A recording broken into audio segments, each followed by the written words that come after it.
오늘 아침 일라디오. 대부분의 사람들은 상대방의 앞모습을 보는데요. 가끔은 그 사람의 뒷모습을 보고 싶을 때가 있습니다.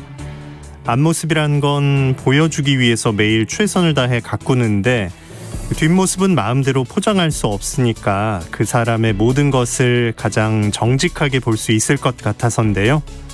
지금 이 시간에도 새벽부터 일어나서 출근 준비하고 부엌에서 요리를 하고 또 어디론가 바삐 뛰어가는 이름 모를 사람들의 뒷모습, 꾸미지 않아서 더 곱게 빛나는 그 모습들이 이 아침을 빛내주고 있다는 생각이 듭니다.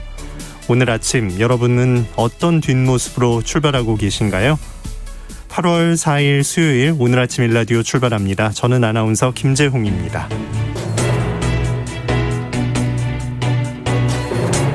오늘 아침 일라디오 여러분과 함께 만들어가는 시간입니다. 단문은 50원, 장문 100원 드는 유료 문자 샵 9730 이용하실 수 있고요. 유튜브에서 KBS 일라디오 공식 채널 검색해서 들어오시면 채팅창도 마련되어 있습니다.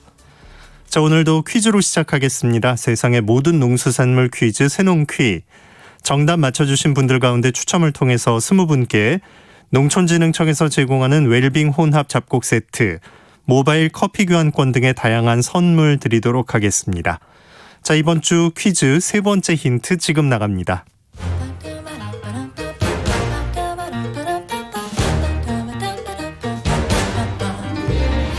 우리 땅, 우리 바다에서 자란 맛있고 건강한 우리 농수산물을 알아맞히는 세상의 모든 농수산물 퀴즈 새농퀴. 안녕하세요. 퀴즈 내는 성우 송기원입니다. 녹황색 채소의 왕이라고 불리는 이것은 특유의 씁쓸한 맛이 있죠. 그래서 이 맛을 좋아하시는 분들은 자주 찾지만 이 맛 때문에 피하는 분들도 있는데요. 건강에 좋은 이것을 더 맛있게 먹을 수는 없을까 고민하는 분들이라면 사과와 함께 드시는 걸 추천해드리고 싶네요. 단맛을 지닌 사과와 이번 주 정답인 이것을 같이 갈아 마시면 쓴맛이 중화되는 건 물론이고 사과에 들어있는 비타민과 식이섬유까지 같이 섭취할 수 있으니까 일석이조겠죠? 그리고 이것은요, 흐르는 물에 깨끗이 씻어서 물기를 제거한 뒤에 바로 섭취하시는 게 좋습니다. 가능하다면 생으로 드시고 간혹 이것을 쪄서 드시는 분들은 5분 이상 열을 가하지 않아야 영양소들의 파괴를 막을 수 있다는 것도 기억하시면 좋겠네요. 자, 이것은 무엇일까요? 정답 아시는 분들은 단문 50원, 장문 100원이 되는 유료 문자 샵 9730으로 보내주세요. 20분께 행운의 선물을 드리겠습니다.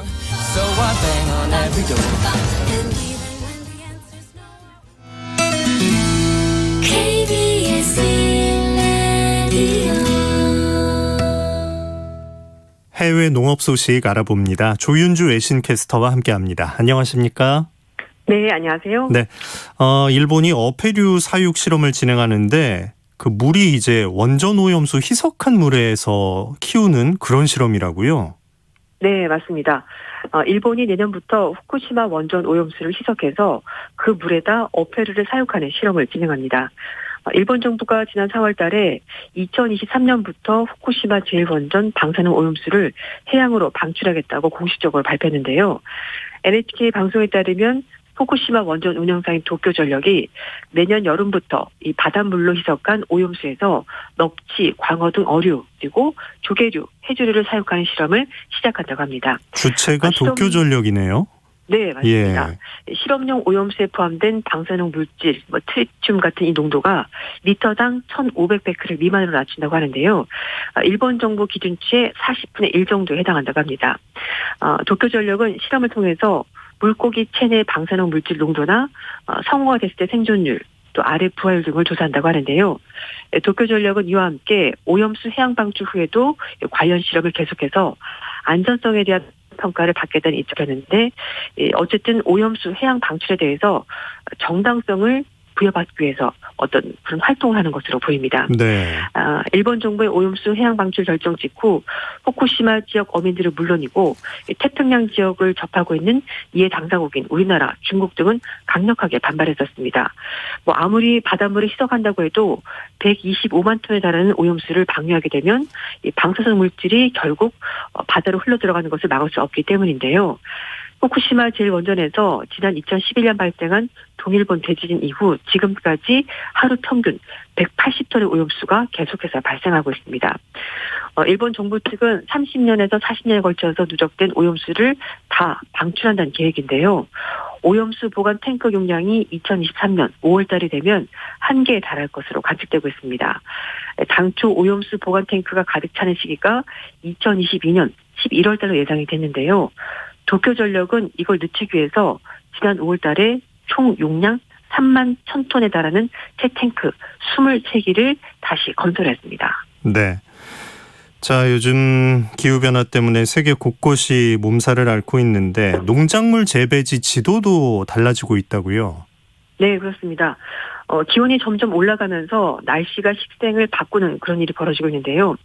수백 년, 수천 년간 이어져 왔던 과일, 곡물의 재배 환경이 바뀌고 있습니다. 과거에는 보기 힘들었던 이탈리아산 바나나 그리고 캐나다산 와인이 조만간에 식탁에 오를 수 있다고 영국의 파이낸셜 타임스가 보도했습니다. 최근에 이탈리아 남부 시칠리아 섬에서 농부들이 열대 과일인 아보카도, 패션 프루트, 리치 이런 것들을 생산하고 있는데요. 이 지역은 수세기 동안 고급 와인 재료가 되는 포도 산지로 유명했습니다. 그런데 지난 30년간 섬의 평균 기온이 섭씨 1도 오르면서 더 이상은 이렇게 포도를 생산하기가 쉽지 않게 된 건데요. 이 지역에서 포도 농사를 짓고 있었던 안드레아 씨는 할아버지가 와인용 포도를 재배했지만 이제는 포도를 키우려면 좀 더 높은 산 지역으로 자리를 옮겨야 된다고 말했습니다. 할아버지에서 손자로 이어지는 사실 별로 길지 않은 기간인데 네. 이렇게 달라졌네요. 그렇습니다. 이탈리아 올리브 나무가 이젠 북부에서도 자란다고요? 그렇습니다. 이 알프스 산맥과 인접한 이탈리아 북부 롬바르디아주에서는요, 남부 지방에서 주로 자라던 올리브 나무를 이제는 쉽게 찾아볼 수 있습니다. 반면에 오렌지, 레몬 그리고 올리브 주요 산지던 남부 지역은 이제는 망고, 아보카도, 바나나가 자라고 있습니다. 지구 온난화 때문에 평균 기온이 1도씨가량 상승했기 때문인데요. 또 프랑스, 스페인 등 와인 명가로 꼽혔던 남유럽 지역의 포도 생산지도 기후변화 영향을 받고 있습니다. 이 와인용 포도는 탄광 속의 카나리아라고 불릴 정도로 온도에 굉장히 민감한데요. 풍부한 일조량과 건조한 기후 덕분에 1000년 이상 질 좋은 와인용 포도를 생산하던 지역이었는데 수년간 고온다습한 기온이 계속 발생하면서 포도 품질이 떨어지고 있다고 합니다. 그래서 여기에는 북미, 영국, 독일 등 종전에는 포도 재배와 다소 거리가 멀었던 나라들이 이제는 여기서 포도를 키우고 있다고 하는데요. 현지 농부들은 곡식을 경작하던 밭을 포도밭으로 바꾸고 그동안 남유럽에서 포도를 재배하던 대형 와인 업자들이 북쪽으로 장소를 옮기고 있습니다. 세계적인 샴페인 제조업체인 프랑케 포머리는요, 영국 런던 근교에 있는 햄프셔로 포도밭을 대거 옮겼습니다. 영국의 와인 산업기구에 따르면 영국 내 와인 경작지가 2000년 이후 4배나 늘었다고 하는데요. 모두 최근 30년간 잉글랜드 남동부 평균 기온이 1도가량 높아졌기 때문이라고 합니다. 네. 한편 캐나다에서도요, 브리티시 컬럼비아주 오카나간 밸리에서 와이너리 수가 최근 10배 가까이 늘었다고 하는데요. 1990년대 24개 정도였는데 지금은 와이너리가 200개가 넘는다고 합니다. 런던 와인 큐레이터의 관계자의 말에 따르면 기온 상승으로 캐나다 생산되는 피노누아르 와인 품질이 엄청나게 좋아졌다 이렇게 설명했습니다. 네. 이게 반짝 좀 좋을 순 있는데 사실 좀 두렵기도 합니다. 네. 잘 안 되던 곳이 이제 농작물 생산이 잘 되는 그런 경우도 있는 거죠. 네, 그렇습니다. 온난화 덕분에 척박했던 러시아에서는 세계 최대 밀 생산 수출국으로 이제 자리가 옮겨가게 된 겁니다. 훨씬 좋아지게 된 거죠. 러시아는 2015년부터 매년 6천만 톤 이상의 밀을 꾸준히 생산하고 있는데요. 북부 지역에 있는 영구 동토층이 높고 시베리아마저 폭염, 산불에 휩싸이는 등 여러 가지 이상 기온이 발생했는데 역설적으로 작황은 좋아졌습니다. 러시아 농산물 시장 민간 연구소 관계자에 따르면 겨울이 온난해지고 또 농부들은 가을에 씨를 뿌리고 이듬해 여름에 더 많은 밀을 수확할 수 있게 됐다면서 기온 상승은 러시아 생산량 증가에 가장 큰 원동력이 되고 있다고 설명했습니다. 이렇게 문제는 예상하지 못한 반작용을 누리는 국가만큼이나 피해를 보는 나라들도 적지 않다는 건데요. 전문가들은 기후변화가 특히 빈국의 식량 안보에 더욱더 심각한 영향을 끼칠 것이라고 보고 있습니다. 영국의 유니버스 칼리지 런던 에너지 지원연구소 연구원은 기온이 섭씨 1도씨 오르면 독일의 밀 생산량은 3% 증가하는 반면에 오히려 이집트는 7% 감소한다면서 그렇지 않아도 농업 분야의 효율성이 떨어지는 나라들은 앞으로 기후변화 때문에 더 큰 타격을 받게 될 것이라고 우려했습니다. 그렇군요. 자, 코로나에 이 영향받은 얘기를 좀 해보려고 하는데 물가 상승 현상이 이제 좀 눈에 띄게 나타나고 있다고요? 네, 요즘 우리나라도 물가 많이 오르고 있는데요. 세계 최대 식음료 업체가 가격 인상 계획을 발표했고요. 유럽 최대 경제 강국인 독일은 1990년 이후 가장 높은 물가 상승률을 기록했습니다. 이 코로나19 대유행 후폭풍으로 원자재, 물류 비용이 상승했기 때문인데요. 미국의 CNN 방송은 아이스크림, 시리얼을 판매하는 식음료 업체 네슬레가 제품 가격 인상 계획을 지난달 말 발표했다고 전했습니다. 네슬레 측은 4%의 원가 인상 부담을 상쇄하기 위해서 2% 정도의 제품 가격 인상이 필요하다 이렇게 입장을 밝혔는데요. 올해 상반기에 단행한 평균 1.3% 가격 인상으로는 부족하다고 회사가 판단한 겁니다. 네슬레 최고 경영자는 몇 년 동안 거의 오르지 않은 물가가 매우 급격하게 오르면서 사업에 직격탄을 맞았다면서 이 커피 가격 상승 같은 비용은 감당할 여지가 있지만 늘어나고 있는 운송 비용은 부담할 너무 크기 때문에 결국은 제품 가격을 올릴 수밖에 없었다 이렇게 설명을 했습니다. 추가 인상을 또 계획하고 있다는 뜻이네요. 네, 그렇습니다. 그리고 네슬레가 이렇게 제품 가격을 인상한 것이 처음이 아니고요. 네슬레의 경쟁사인 유니레버도 이미 작년 상반기와 비교하면은 팜유 가격이 70%, 대두유도 엄청 올랐고 해상 운송비 이런 것들이 많이 올랐기 때문에 비용 압력 상승이 커서 결국은 제품 가격을 올릴 수밖에 없었다 이렇게 설명했습니다. 그리고 생수 브랜드인 에비앙을 가지고 있는 프랑스의 식품기업 다뇽도 중남미, 러시아, 터키 등에서 제품 가격을 이미 올렸고요.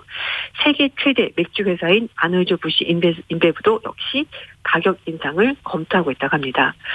이 코로나19 확산 때문에 위축됐던 소비가 최근에 회복에 들어간 반면에 글로벌 공급망은 한계점까지 몰렸기 때문인데요. 감염자 발생 등으로 인력은 부족하고 방역 조치 등으로 전 세계 물류 상황은 정상화되지 못했는데 원자재, 물류 가격이 오르면서 결국 이런 식품 회사들도 제품 상승 압력을 받고 있는 상황입니다. 거기에다가 극단적인 가뭄 현상 때문에 미국, 브라질 등지에서 곡물 생산량이 급감하면서 원자재 가격이 오르면서 악재가 겹쳤습니다. 네. 이것저것 다 봐도 오를 수밖에 없는 것 같긴 한데 네. 아까 독일 물가도 비상이라고 하셨죠? 네, 그렇습니다. 독일의 7월달 물가 상승률이 2008년 금융위 이후 처음으로 3%를 넘어섰다고 하는데요. 작년 같은 기간 대비해서 3.8%는 올랐다고 합니다. 그리고 1996년 유럽 통합 통계 집계가 된 이후에 최고치기도 한데요. 독일 언론은 코로나19와 에너지 가격 상승 때문에 물가가 크게 올랐다 이렇게 분석했습니다. 최근에 물가 상승은 일시적인 현상이란 얘기도 나오고 있습니다만 그렇다고 해서 완전히 마음을 놓을 수도 없다고 합니다. 네. 국제통화기금 IMF가 세계 경제 전망 보고서를 발표했는데요. 물가 상승이 2022년에는 대부분 나라에서 팬데믹 이전 수준으로 복귀할 것이라 전망하면서도 불확실성이 높기 때문에 각국의 중앙은행이 선제적인 대응에 나서야 할 수도 있다라고 조언했습니다. 그리고 이 얘기는 결국 물가 상승이 장기화될 수 있기 때문에 대책 마련이 필요하다 이렇게도 볼 수 있는 겁니다. 네. 자, 미디어 기업 뉴스코퍼레이션이란 곳이 있는데 석유와 원자재 정보 서비스 사업을 인수한다고요? 이건 어떤 뜻으로 봐야 합니까? 네. 미디어 황제 뉴포트 머독이 가지고 있는 뉴스코퍼레이션이 석유 원자재 정보 서비스 사업을 11억 5천만 달러 인수하게 됐다고 블룸버그 통신이 보도했습니다. 뉴스코프는 시장조사 업체인 ISH 마켓으로부터 석유류 가격 정보를 제공하는 유가 정보 서비스 그리고 석유화과 플라스틱 시세를 공급하는 페트로캠 와이어, 그리고 석탄, 기타 원자재 가격 알려주는 석탄, 금속, 광업 이런 사업 등을 인수하기로 했다고 하는데요. 이번에 ISH 자산 매각은 금융 서비스 업체인 S&P 글로벌이 작년 12월 달에 ISD 마켓을 인수하기로 한 데 따른 규제 당국의 승인을 받기 위한 조치라고 블룸버그 통신이 전했습니다. 그리고 월스트리트저널과 미국의 대형 출판사 하퍼콜린스를 가지고 있는 뉴스코프는 이번에 인수하는 사업이 다우존슨 전문정보 사업부로 편입될 것이다 이렇게 설명했습니다. 네. 자, 국내 비료업계 지금 국제 원자재 가격 때문에 어려움을 겪고 있는데 중국산 원자재가 공급 중단되면서 지금 이중고에 빠져 있다고요? 네, 맞습니다. 한국 비료협에 따르면 지난달 말 기준에 썼을 때 요소 가격이 지난해 말 톤당 274달러 대비 73% 오른 474달러를 기록했다고 합니다. 그리고 암모니아 가격도 같은 기간 톤당 297달러에서 665달러로 무려 124% 급등했는데요. 뿐만 아니라 염화칼슘도 무려 94% 급등했고 인산 암모늄도 톤당 60% 이상 오르면서 올해 초 시작된 국제 원자재 가격이 계속해서 오르고 있는 상황입니다. 진짜 폭등했네요. 예. 네, 그렇습니다. 이런 상황에서 앞으로 원자재 가격이 더 오를 것이고 또 원료 확보는 더 어려워질 것이라는 전망이 나오고 있는데요. 이런 가운데 중국이 내수 가격 안정을 위해서 원자재 수출에 제동을 걸었습니다. 얼마 전에 중국의 경제계획 총괄 부처인 국가발전기획위원회가 중국 내 주요 화학비료 기업들을 소집해서 예약 면담을 진행했는데요. 사회적 책임 이행 그리고 질서 경영 이런 걸 강조하면서 참석 기업들에게 화학비료 수출을 잠정 중단하고 국내 화학비료 시장 공급을 보장해라 이렇게 요구했다고 합니다. 이 얘기는 중국 내 무기질 비료 원자재 확보를 통해서 내수 가격 안정을 목표로 한 조치이고요. 중국에 수입되던 원자재 공급이 해외 입장에서는 좀 중단될 그런 위기에 처해지게 되는 겁니다. 네, 원자재 가격이 많이 올랐는데 네. 코로나19가 길어지면서 해상 운임도 크게 올랐다고요? 네, 맞습니다. 이 코로나19가 장기화되면서 선박 확보의 어려움이 커지면서 해상 운임마저 크게 오르면서 국내 무기질 비료업계 악재가 겹치고 있는 상황이 됐습니다. 실제로 국내 무기질 비료업계는 높은 가격으로도 이 원료 확보의 어려움을 겪고 있는데 지역 농업에 납품해야 될 물량이 90% 수준까지 가까스로 공급하고 있는데 또 중국에서는 원재료를 수출하지 말아라고 당국에서 이렇게 제동을 거니까 네. 우리 입장에서 굉장히 어려움이 이중고가 되는 겁니다. 여기에다가 이제 무기질 비료업계는 올해 영업 적자가 500억 원 정도 상회할 것을 전망을 하고 있는데요. 최악의 경영 상황이라면 최근에 가격을 인상한 사료 또 마찬가지로 납품 가격 현실화 등 적극적인 대책 마련이 시급하다 이런 얘기가 나오고 있습니다. 이 업계 관계자는 중국의 비료 수출세 부과가 다음 달 시행될 경우 요소 인산 암모늄 등 비료 수급의 어려움이 더욱더 커질 것이라고 전망했고요. 사료업계는 지난 2월 3월 주요 국제 곡물 가격과 해상 운임료 인상 등을 이유로 한 포당 1,000원 이상 가격을 인상한 뒤여서 지난달에 추가로 1,000원에서 1,250원 추가 인상을 단행했고 농협 사료도 지난 2일부터 가격 올린 만큼 무기질 비료도 수요자, 공급자 간의 상승을 위해서 여러 가지 추가 노력이 필요할 것이다 이렇게 전망했습니다. 네. 해외 농업 소식 조윤주 외신캐스터였습니다. 고맙습니다. 감사합니다.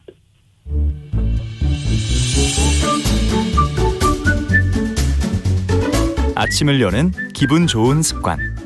KBS 오늘 아침 1라디오. 폭염이 계속되면서 바닷물도 뜨거워집니다. 현재 전국 연안에 고수온특보가 발령돼 있는데요. 이 현상이 길어질수록 양식장 등 어가 피해도 커질 것이라는 전망입니다. 오늘 지구를 지켜라 고수온 현상 문제 짚어봅니다. 국립수산과학원 기후변화연구과의 이준수 연구사 전화 연결합니다. 안녕하십니까? 예, 안녕하세요. 네, 반갑습니다. 수산과학원의 기후변화연구과 어떤 연구를 하고 계신 곳인가요?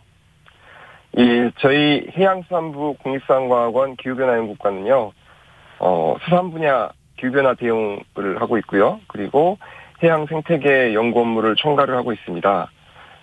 그리고 여름철에 발생하는 고수온이라든지 겨울철 저수온, 냉수대 발생과 같은 이런 이상해왕, 그리고 적조, 해파리, 굉장히 모자반과 같은 유해 생물 대량 발생에 따른 수산 피해 대응을 위해서 저희가 종합 상황실을 운영을 하고 있습니다. 그래서 이를 위해서 우리나라 바다를 다양한 방법으로 저희가 관측을 하고 모니터링을 하고 있고요. 우리나라의 국가해양자료센터라고 할 수 있는 한국해양자료센터를 운영을 해서 관측 자료와 정보를 제공을 하고 있습니다. 최근에 많이 듣는 말들이 다 들어가 있네요. 굉생이 모자반, 기후변화, 일단 과 이름이 그런 거니까 여기저기서 네. 진짜 많이 찾겠네요. 자료도 부탁을 하고, 많이 바쁘실 네. 것 같은데, 네, 그렇습니다. 일단 그 바다 수온은 어떤 방식으로 관측을 하고 있습니까? 예, 저희 국립수산과학원은 50년 넘게 한국근해 정선 해양 관측이라고 직접 배를 타고 우리나라 바다로 나가서 전국 바다에 약 200개 관측 정점을 두 달에 한 번씩 이렇게 조사를 하고 있고요. 이제 조사를 할 때 CTD라는 이런 관측 장비를 이용해서 수층별로 수온이라든지 염분 등을 정밀하게 측정을 하고, 그리고 특정 수심에서는 물을 직접 채수를 해서 영양염류, 용존산소, 동물 플랑크톤과 같은 다양한 분석을 하고 있습니다. 정해진 지점을 정기적으로 이렇게 재고 계신 거군요. 네, 그렇습니다. 네. 지금 진짜 유럽게 진짜 덥다고 느끼고 있는데 육상에선 네. 말이죠. 고수온 특보가 발령된 곳은 그럼 지금 어디입니까? 저희가 7월 12일에 전국 연안에 대해서 고수온 관심 단계를 발령을 했습니다. 그리고 7월 15일부터 전남의 한평만과 가망만, 등량만에 대해서 주의보를 발령한 이후로 7월 29일까지 거의 대부분의 전국 연안에 대해서 이런 아까 말씀하신 것처럼 경기도라든지 진도 일부 해역, 신안 일부 해역을 제외하고 대부분의 해역에 저희가 주의보를 발령을 하고 일부 해역은 또 경보를 발령한 상황입니다. 대부분에 내려져 있군요. 아까 만이 포함되어 있었는데 갯벌 온도도 그러면 따라서 올라가는 건가요? 네, 그렇습니다. 이런 내망과 같은 특히 이제 서해와 남해에 갯벌이 넓게 발달해 있는 곳 같은 경우는 조수 간만에 따라서 물이 빠졌을 때 갯벌 자체가 바로 이런 태양열을 받아서 달궈지기 때문에, 그리고 또 물이 차게 되면은 그만큼 또 열을 많이 바다가 받아서 수온이 더 높게 올라가는 이런 경향이 생기게 됩니다. 네. 이게 바다 자체도 걱정이지만 또 거기서 생계를 꾸리니까 양식장 상황들이 좀 걱정인데 어떤 점들 조심해야 할까요? 일단 상황이 어떤지부터 좀 들려주시죠. 그렇습니다. 이게 아무래도 이번에 이제 올해 고수온 같은 경우는 근래 가장 고수온이 심각했던 2018년과 비교해서도 약 일주일 정도 빨리 고수온이 진행이 되고 있거든요. 네. 그래서 현재 이런 특히 동해 쪽에서 표층의 물을 바로 끌어다 써서 양식을 하는 이런 강도다리 양식이라든지 넙치 양식을 하는 양식장에서 폐사가 좀 발생을 하고 있고요. 그리고 전남 같은 경우는 이런 특히 완도 해역에서 전복 양식 등을 많이 하고 있는데 전복 등에 대한 그런 폐사 우려도 지금 커지고 있는 상황입니다. 현재는 지자체에서 어민들과 적극적으로 대응을 하고, 또 해양수산부에서 적극적으로 대응을 하고 해서 다른 어종에 대한 아직까지 대량 폐사는 발생하고 있지는 않지만 고수온 상황이 심각해지면 추가적인 또 피해도 우려되고 있는 상황입니다. 네, 바닷물 온도가 그렇게 중요하군요. 조금이라도 더운 물을 끌어왔을 때는 폐사가 일어날 수도 있다. 조심해야겠는데 이게 아까 2018년 비교해서 더 빨리 발령됐다고 하는데 이게 대응을 빨리 한 겁니까? 아니면 수온이 더 많이 오른 겁니까? 어떻습니까? 올해 같은 경우는 이례적으로 장마 기간이 아주 짧았었잖아요. 네. 그래서 장마 기간이 짧다 보니까 그만큼 대기로부터 바다가 열을 받아들일 수 있는 기간 자체가 길어졌고 받아들인 열 자체도 많아졌기 때문에 이렇게 고수온 현상이 좀 빨라졌다고 저희가 말씀드릴 수가 있고요.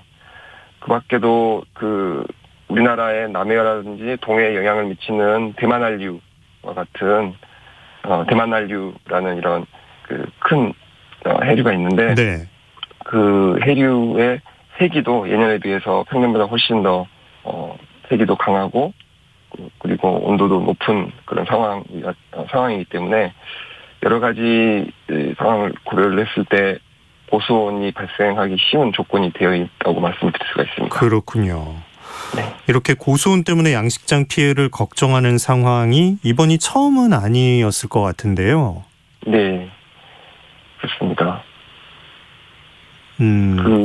저희가 이제 해양수산부에서 이런 고수온 특보제를 2017년에 처음으로 수립을 해서 지금까지 운영을 하고 있습니다. 그러니까 2017년 당시에도 그런 특보제를 마련하게 됐던 계기가 2016년도에 고수온 피해가 좀 발생을 했었거든요.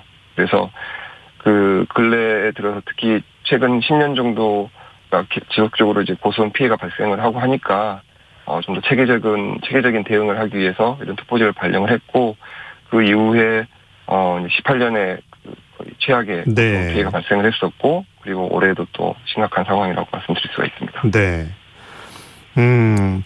지금 기후변화 얘기도 많이 하고 이상기후 얘기 하는데 바닷물 네. 온도가 실제 이렇게 길게 봤을 때 꾸준히 올라가는 겁니까? 어떤가요? 예, 제가 앞서 말씀드린 이 한국근해 정선해양 네. 관측이라고 저희가 50년 넘게 같은 정점에 대해서 관측을 하고 있는 그런 체계를 말씀을 드렸었는데 거기에서 얻어진 자료를 분석을 하게 되면 최근 50년간 약 50년간 우리나라 바다가 1.2도 아이고. 평균적으로 상승을 했습니다. 네. 근데 이게 1.2도 하면 실은 크게 안 와닿을 수가 있긴 한데 같은 기간에 전 세계 해양이 얼마나 수온이 올랐느냐라고 봤을 때 0.5도 정도가 올랐거든요. 네. 그에 비해서 2배 이상이 빠른 거고 이게 연평균이다 보니까 그렇게 크게 느껴지지 않을 수가 있는데 실질적으로 어떤 특정한 시기에 수온을 보게 되면 특히 올해 동해 같은 경우는 최대 5도 이상도 수온이 지금 높은 상황이고 그래서 이런 고수온 현상이라든지 이상 기후 현상들이 바다에서 지속적으로 일어나고 있고 앞으로도 일어날 것이라고 이렇게 우려가 되고 있는 상황입니다. 아니 바다가 그렇게 넓은데 온도가 네. 이렇게 급격하게 오를 수 있는 건가요? 네, 그렇습니다. 이게 이제 전 지구적인 기후변화에 따른 이런 이상 수온의 발생이라고 볼 수가 있는데요. 아이고, 네. 최근에 아마 북극에 빙하가 많이 녹고 있다. 남극에도 빙하 많이 녹고 있다. 이런 얘기 많이 들으셨을 것 같습니다. 그래서 이런 극지역 기후변화로 인해서 특히 인간의 활동에 의한 기후변화로 인해서 북극 지역의 해빙들이 정말 예년과 비교해서 거의 최저 수준으로 해빙 면적도 줄어들고 있고 그리고 남극도 빙하 많이 녹고 있고 이런 상황이 되다 보니까 여러 가지 이상 현상들이 생기고 있어요. 예. 우리나라 같은 경우는 이런 북극의 제트기류가 약해지면서 북극의 한기가 남하를 하게 돼서 겨울철에는 오히려 추운 겨울이 되고 그리고 이제 이런 한기들이 남쪽으로 내려오다 보니까 대기가 정체가 돼가지고 이런 여름철에 또 이상 현상도 생기게 되는 거고 더 덥고 더 춥고 예. 아니 여러 가지 상황들과 연결되어 있습니다. 예. 수온이 이런 식으로 좀 변화가 심해진다고 하면 지금까지 안 생겼던 일들이 벌어질 수도 있겠어요. 네, 맞습니다. 그래서 앞으로도 저희가 이제 우려를 하고 있는 게 이런 고수온 현상이 갈수록 심각해질 수 있다라고 저희가 우려를 하고 있는 상황입니다. 아무래도 기후변화가 당장은 이렇게 억제가 되지는 않을 거라고 예상이 되고 있기 때문에 예, 그럴 가능성이 충분히 있습니다. 네, 좀 약간 비상 상황이란 느낌으로 그런 자세로 대응을 해야 될 것 같은데, 저 바다가 지구에 차지하는 면적이 엄청나잖아요. 그 바다의 수온이 자꾸 오른다, 걱정스러운데 어떤 노력으로 좀 막아내야겠습니까? 예, 이 지구의 바다라는 게 이제 약 70% 이상 이런 면적을 차지하고 있는데, 바다의 역할이라는 게 열을 저장하는 역할도 있고, 그리고 대기 중으로 방출되는 이산화탄소의 약 25%를 흡수하는 역할도 하고 있고, 네. 그래서 어떤 지구의 기후 조절을 하는 주요 인자라고 할 수가 있는데요.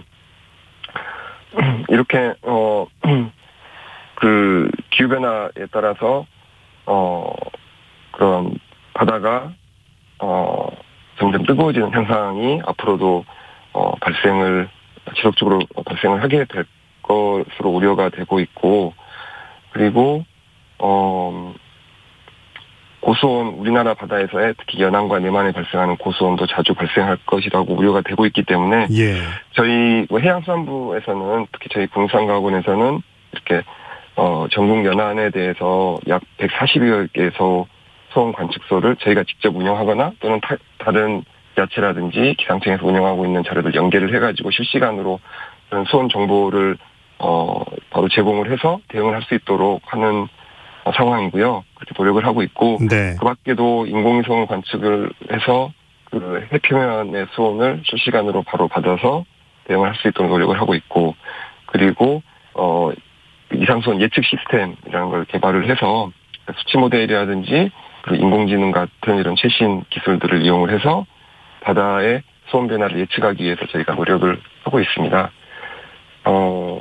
그래서 이런 노력들을 통해서 우선 그 발생하는 고수온을 저희가 현상 자체를 발생하지 않게는 못하지만은 발생을 했을 경우에 적극적으로 미리 선제적으로 대응할 수 있도록 그런 노력을 해나갈 생각을 하고 있고요. 해나가고 있고요. 예, 그런 상황입니다. 정확한 정보와 자료를 가지고 이제 예측도 하고 미리 경고할 수 있는 그런 시스템. 이제는 이런 걸 진짜 하면서 살 수밖에 없는 시기라고 봐야겠네요. 예, 다들 좀 평소에 저희 지구를 지켜라 매주 전해드리는 내용을 가지고 우리가 또 어떤 일로 어떤 활동들을 통해서 이런 걸 좀 줄여나갈 수 있을지 고민해봐야겠습니다. 지구를 지켜라 국립수산과학원의 이준수 연구사였습니다. 오늘 말씀 고맙습니다. 네, 감사합니다. 자, 날씨 알아봅니다. 오늘 전국 곳곳에 돌풍과 천둥 번개를 동반한 소나기가 내릴 전망입니다. 수도권, 강원 내륙 산지, 서해 5도에 10에서 70mm의 비가 내릴 것으로 예상되고요. 오후에는 강원 내륙 산지, 충청권 남부 내륙과 제주도 산지에 돌풍과 천둥 번개를 동반한 비가 내릴 것으로 보입니다. 예상 강우량은 5에서 40mm입니다. 전국에 폭염특보 내려져 있습니다. 체감온도가 35도 이상인 곳이 많아지면서 폭염특보 더 강화될 가능성도 있습니다. 밤에는 도심 지역과 해안, 제주도를 중심으로 최저기온 25도 넘는 열대야가 나타나는 곳 있겠고요. 낮 최고 기온 31도에서 35도로 예상되니까요. 오늘도 수분 섭취하시고 그늘에서 휴식하는 시간 꼭 마련하셔야겠습니다. 오늘 아침 일라디오 듣고 계십니다. 지금 시각 6시 47분입니다.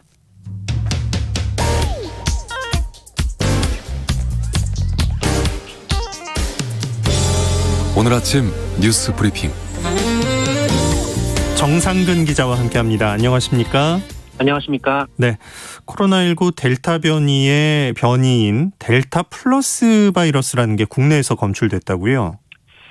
네, 지금까지 확인된 이 델타 플러스 변이 바이러스 확진자는 2명입니다. 이 중에 한 분은 해외에 다녀온 이력이 있는데요. 그런데 다른 한 분은 해외에 나간 적이 없었습니다. 지역사회 감염이 이루어졌다라는 건데요. 현재 방역당국이 관련해서 역학조사 중에 있습니다. 그리고 감염된 두 분 모두 아스트라제네카 백신을 맞은 것으로 알려졌는데요. 이처럼 델타 플러스 변이 바이러스는 이 델타 변이 바이러스보다 이 전파력이 더 강하고 백신 효과도 떨어지는 것으로 추정은 되고 있는데 네. 아직 그 사례가 많이 나오진 않아서 이 방역당국은 신중한 입장입니다. 이 세계보건기구나 미국 등 이 주요 보건당국 역시 이 델타 플러스 변이도 그냥 델타 변이로 분류를 하고 있기도 합니다. 한편 어제 코로나19 신규 확진자 수는 1202명이었습니다. 28일째 네 자릿수 확진자가 나오고 있는데요. 다만 지난주 화요일에 비하면 어제는 160여 명 정도 줄어들긴 했습니다. 하지만 오늘은 확진자가 다시 많이 늘어나는데요. 적으면 1,600명대, 많으면 1,700명대 확진자가 나올 것으로 보이는데 그래도 지난주 수요일보다는 다소 줄어든 수치가 나올 것으로 보입니다. 네. 백신 접종 상황은 어떤가요? 네, 코로나 백신을 한 번이라도 맞은 사람이 2천만 명을 넘어섰습니다. 전 국민 대비 1차 접종자 비율도 40%에 육박했는데요. 이 정부는 변이 바이러스가 유행하면서 고령층의 백신 접종을 독려하고 있습니다. 현재 60에서 74세 사이의 고령자를 위한 아스트라제네카 백신 사전 예약이 진행 중인데요. 상반기에는 동네 병의원에서 백신을 맞을 수 있었지만 이번에 예약하신 분들은 보건소에서만 접종을 받을 수가 있습니다. 거주지에 관계없이 전국 보건소 모두 가능한데요. 현재 동네 병의원에서 50대 접종이 진행 중이기 때문에 이 혼선을 줄이기 위해 고령자 접종은 보건소로 일어난 상황이기 때문입니다. 그래서 병원에서 접종을 받으시려고 예약을 포기하시거나 다른 날짜를 찾으시면 안 된다고 합니다. 네. 자, 도쿄 소식 들어보죠. 올림픽에서 우하람 선수가 다이빙의 역사를 새로 썼다고요? 네, 이 다이빙의 우하람 선수가 이 남자 3m 스프링보드에서 대한민국 다이빙 사상 처음으로 올림픽 4위를 기록했습니다. 지난 리우올림픽 때는 10m에서 처음으로 결선에 진출했었는데 이번 올림픽에서는 메달권 턱 밑까지 올라온 겁니다. 다이빙 볼모지라고 불리는 우리나라에서 이 척박한 환경 속에서도 이 세계적 선수로 우뚝 선 우하람 선수는 아쉽기는 하지만 올림픽에서 4등을 한 것도 영광이라면서 많이 따라온 것 같아서 기분은 썩 나쁘지 않다라고 말했습니다. 우하람 선수는 내일 모레 이 10m 플랫폼에서 다시 한번 메달에 도전합니다. 그리고 여자 탁구 단체전에 출전한 전지희 선수, 최효주 선수, 그리고 신유빈 선수, 이 독일을 상대로 잘 싸웠는데요. 아쉽게 8강에서 역전패했습니다. 국가대표 막내 신유빈 선수는 미안한 마음에 울기도 했는데요. 하지만 이 대한민국 탁구는 세계 8강에 올랐습니다. 남자 역도 109kg급에 출전한 진윤성 선수는 합계 400kg을 기록하며 세계 6위에 올랐고요.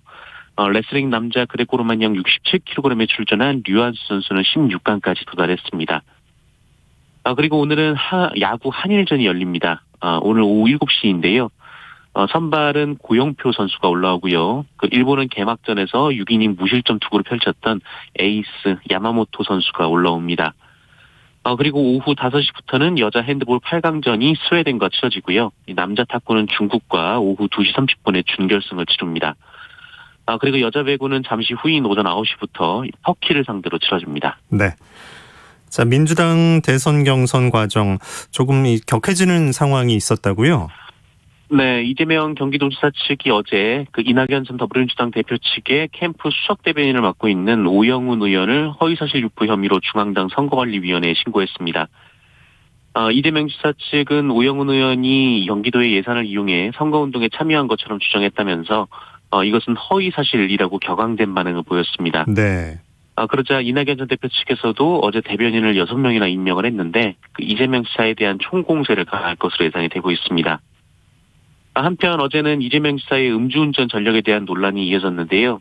김동연 후보는 이재명 지사가 2004년 음주운전 처벌을 받을 때 벌금이 150만 원이나 나왔다며 보통 초범은 70만 원 선이었었는데 어떻게 그렇게 벌금이 많이 나왔냐라고 주장했습니다. 재범이라는 건데요.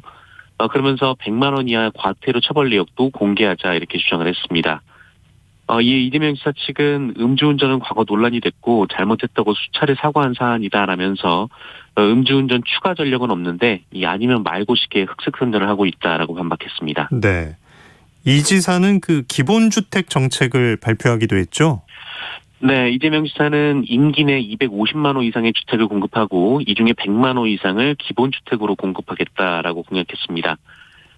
이재명 지사는 집값을 안정시키고 집 없는 서민이 고통받지 않게 하려면 공급 물량 확대와 투기 공포 수요 억제가 필요하지만 이 공급을 하더라도 고품질 공공주택인 기본주택의 대량 공급이 필요하다라고 말했습니다.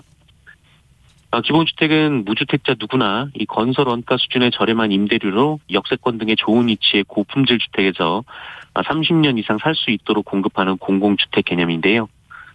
현재 장기 공공임대주택은 면적이 좁고 또 위치도 나쁜 경우가 많고 열악한 주거 조건으로 기피 대상이기 때문에 이 질 좋은 공공주택을 보급해야 한다라는 정책입니다.